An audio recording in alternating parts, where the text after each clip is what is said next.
Hi, welcome to the Shepherd's Rest Doc Talk. This is episode 139. I'm Cam and this is Julie. This week's Torah portion, we have another double.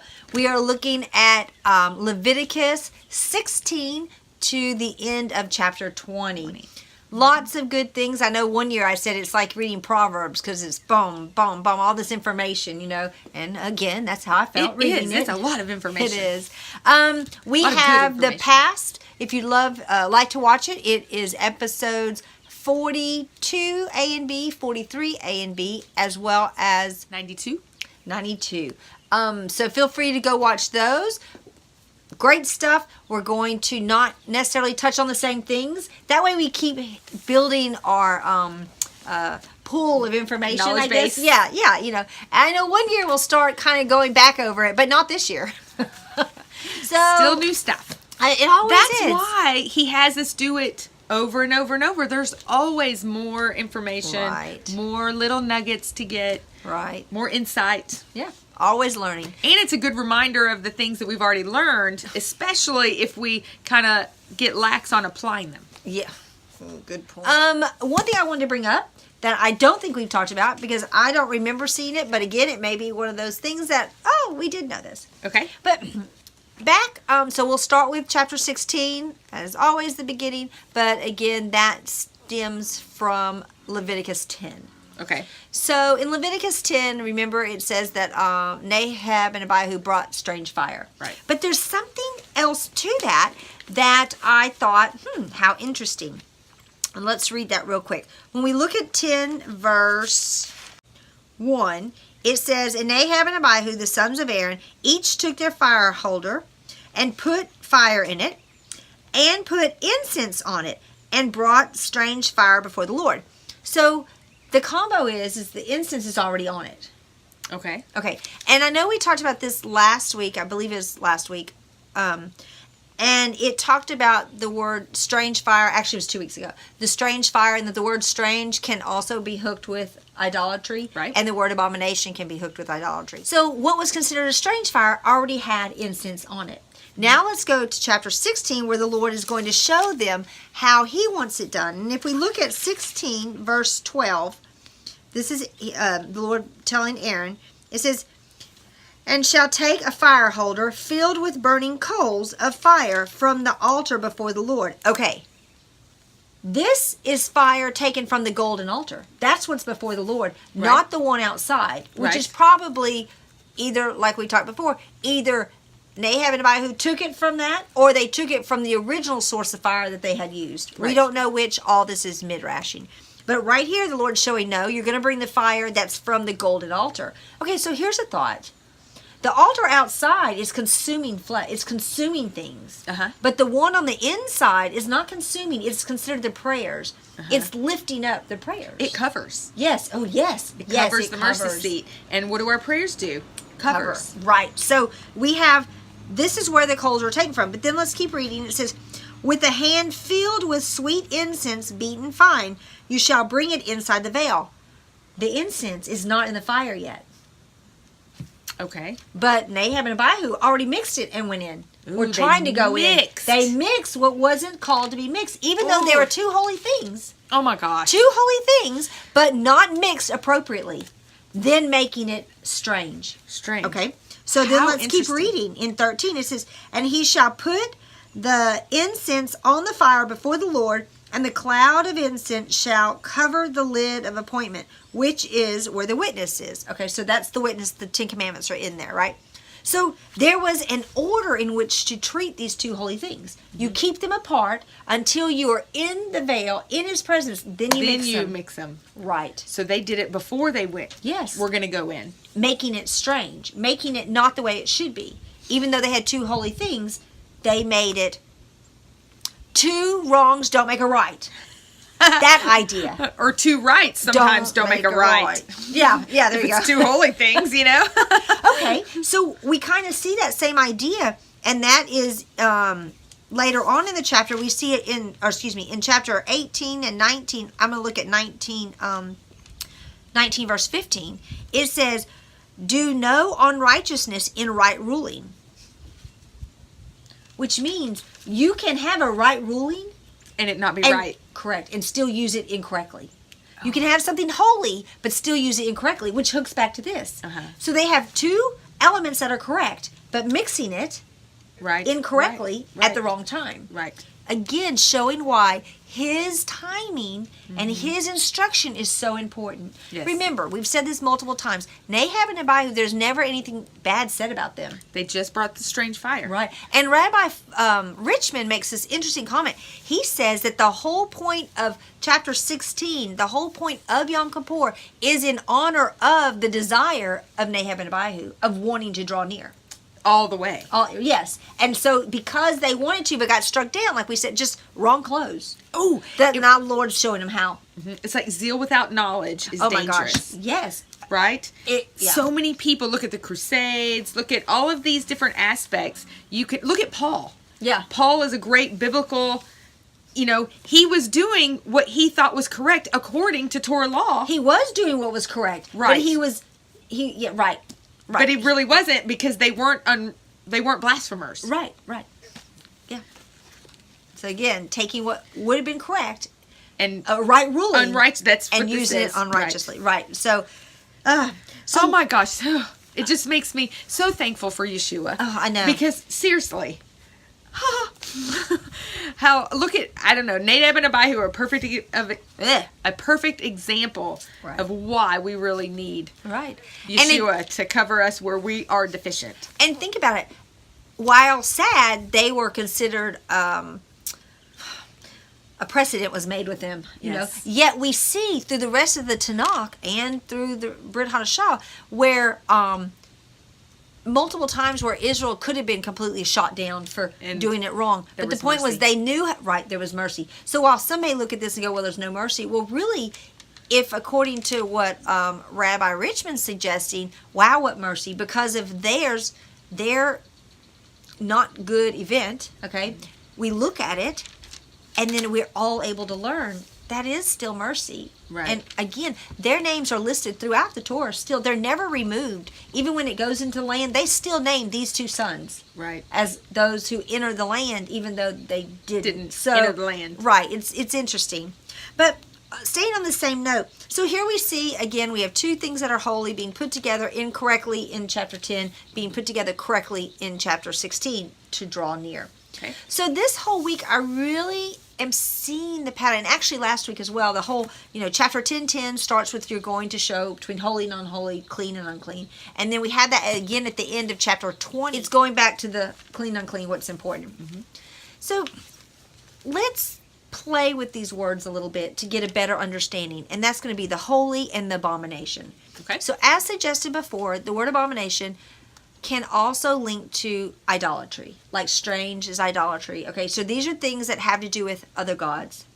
Yes. It just makes perfect sense why the woman in Revelation has the cup that's filled with the abominations. Oh, God, that's good. Because idolatry is a huge problem. So keep that even in mind today. because this, to me, is about to become even clearer with this discussion.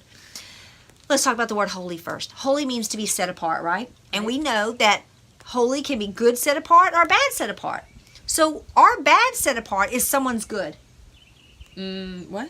Our bad, what is an abomination to us, is something that's not to someone else. Okay, I got you. So the first time we have the abomination mentioned, the first time is in Genesis when Joseph is, can't eat with them because for an Egyptian to eat with the Hebrews was an abomination.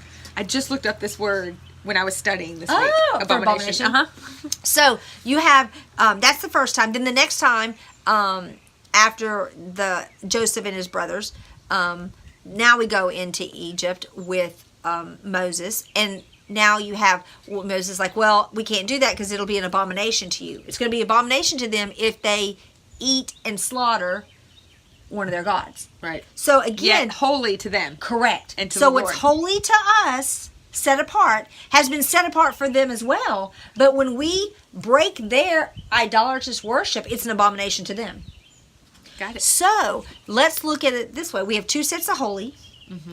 Our holy and the world's holy. All the idolatrous. So anytime that we partake in the idolatrous stuff, it's called an abomination. Right. So that means that eating these things that are called an abomination is because it's considered holy to an idolatrous group. Okay. Makes sense? Yes. I'm following. It's a good thing. So they're going to eat those things because it's considered something that they do. It's like the Zeus. Easter ham. Yes, exactly like the Easter ham. Zeus, big thing was pigs. You ate pigs because it was holy to Zeus. Right. Okay, so we don't because it's tied to another god. Right. All right, so let's go and look at some of the things that are this week. This week we have an abomination, and it's listed with, we're going to move into 17:18. Well, let's just talk about the sexual stuff. All the sexual things. Yeah. We don't have to really talk They're about them. not too deep. They're all considered an abomination. Yes. Okay. Why? Because the other gods Right. He required says it. because that is what the other nations did, Right. especially the ones in his land. Yes. The Canaanites, the Egyptians. Yeah. So that's a great point. He's pulling them out of Egypt where they've got all these abominations, and he's taking them into Canaan where all the abominations. Right. It's said to be that those were the two most abominable. Is that a word? Abominable? Yes. Yeah. Of all the nations, meaning against what the Lord required. Right. Okay. Right. Not against their thing. I mean, they're doing their own God thing. Right. Not according to ours. And they're in the wrong land to do it. They need to go to their God's lands. Right. Not to the living God's land. Because remember, even in the spiritual side, lands have principalities. Israel's principality, territorial is the living gods. Right. Persia, these other areas really do have principalities that are not the living gods, whom he has put and allowed to be there because the people have invited them. Right. So, back to the abomination part. You know, one of the very common practices in the temples in Rome, and keep on going back, were the temple prostitutes. Right. Most of the temple prostitutes were same-sex events. Oh, I didn't know that. Yes. So you had, men that would do, either, but most of them were considered to be same-sex encounters. Okay. That was a part of the temple prostitution role. That's what was accepted. That's what they did. Eating, they brought foods to the gods. They would eat with the gods. Certain things here that we're looking at as an abomination because those were used for other gods. Right. Let's look at 19:4 real quick. It says, "Do not turn to idols, and do not make for yourselves molten mighty ones. I am the Lord your God." So, right in the middle of the Torah, chapter 19, and that's not for the verse, that's for the chapter middle. We have, "I'm holy, be holy, do not make these idols." Because again, when we come to understand holy and abomination, don't do the idols because it's going to lead you wrong. It's going to lead you against what I call correct. So I've never seen this before, but if you go down to the next verse, it says in verse 5, when you're offering a peace offering to the Lord, slaughter it for your for your acceptance. It is eaten the same day you slaughter it, and the next day, in which there is any left on the third day, is burned with fire. Okay? And it says in 7, so if it is eaten at all on the third day, it's abominable. Right. So if this is true and this is the right pattern, that means that there is a practice somewhere that on the third day you're either still eating it or you make sure you eat it on the third day. Okay. No idea what that means, but the understanding of the way death works, on the third day is when it was thought if someone was dead, if they hadn't risen by the third day, then they're dead. Or actually, it's the end of the third day because then you have smell. You have all these things on the body. That's why Lazarus on the fourth day was such a miracle. Right, and people were just like, oh, they were already there mourning because they're like, oh, it's done. Right. So here we have this on the third day, they're eating it. Let's take the opposite. So it means that not God's people don't eat it, but the nations are eating it.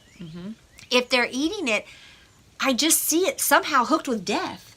And then things in my mind go Cinco de Mayo and all these cultures that worship. I mean, they have these real big parties with death. Right. Again, what does that look like? I don't know, but I'd never seen this before, that a part of the first and second days are acceptable to the Lord and the third day is not. Right. Because it's an abomination, which says, okay, this is what the other nations are doing. Right. So it's just really interesting to see these patterns of what is an abomination. I saw something like that as well when I was reading, and it has to do with sacrificing anywhere but at the temple. Right. Okay. So, or at the tabernacle right now. Right, for right now.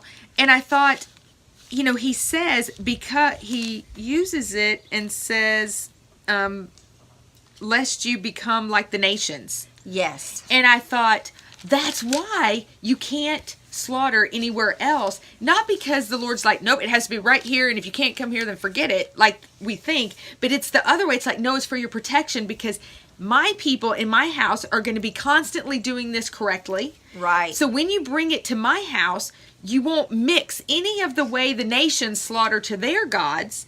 It'll only be done the proper way. So then I started thinking of the Northern Kingdom.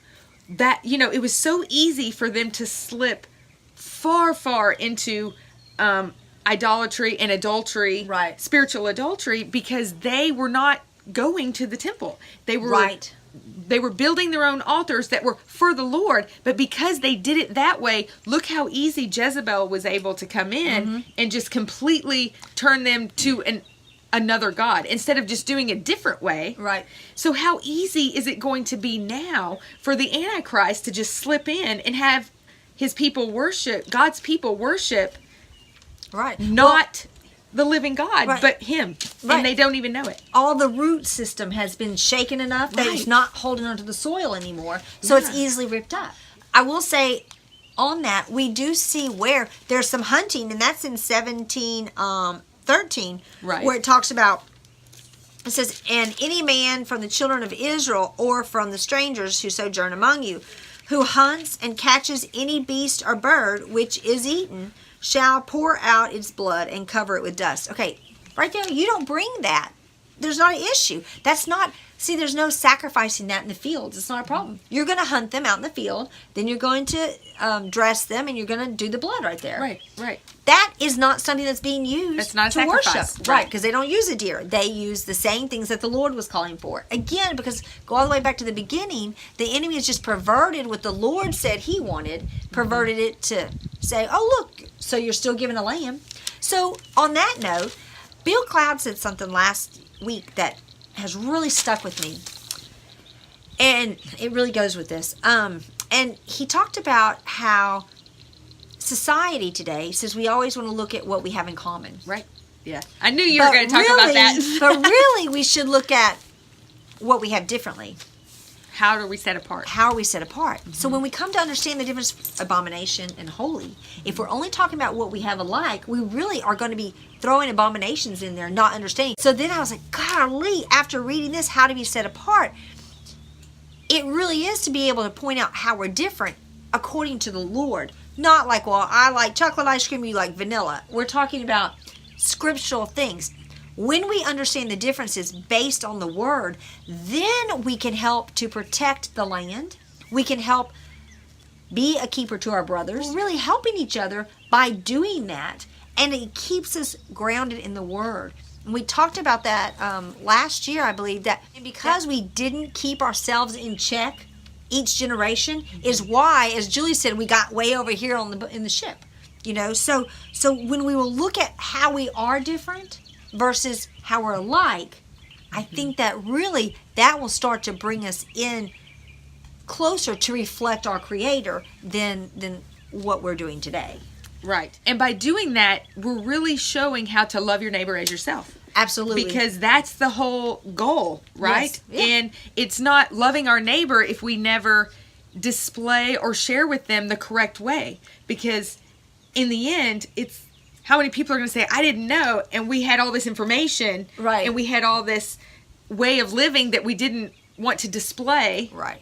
Yeah, it's a great point. But if we would just live it, right, that's the whole testimony. Right. Because then the difference between us and a lot of other religions would be we're actually living out what we believe instead of just philosophizing. We are truly being people of the book. Right. Instead of people of the theory.